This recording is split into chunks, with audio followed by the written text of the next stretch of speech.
காரைக்குடியில் பெண் காவல் உதவி ஆய்வாளர் மீதான தாக்குதல் குற்றச்சாட்டில் திடீர் திருப்பமாக பெண் உதவி ஆய்வாளர் பொய் புகார் அளித்துள்ளதாக சிவகங்கை மாவட்ட காவல்துறை விளக்கம் அளித்துள்ளது. சிவகங்கை மாவட்டம் காரைக்குடி அருகே உள்ள சோமநாதபுரம் காவல் நிலையத்தில் நிலப்பிரச்சினை தொடர்பாக இரு பிரிவினர் விசாரணைக்காக வந்திருந்தனர்.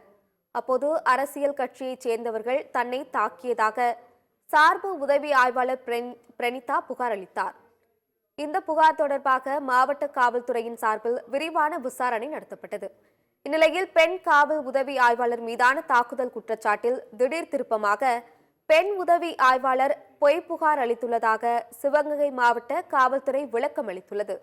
இது தொடர்பாக காவல்துறை வெளியிட்டுள்ள அறிக்கையில், காவல் நிலையத்தில் பொருத்தப்பட்டிருந்த சிசிடிவி காட்சிகளை ஆய்வு செய்ததில் விடுதலை சிறுத்தைகள் கட்சி நிர்வாகி தாக்குதலில் ஈடுபடவில்லை என்றும், பெண் காவல் உதவி ஆய்வாளர் பொய் புகார் அளித்துள்ளதாகவும் விளக்கம் அளித்துள்ளது.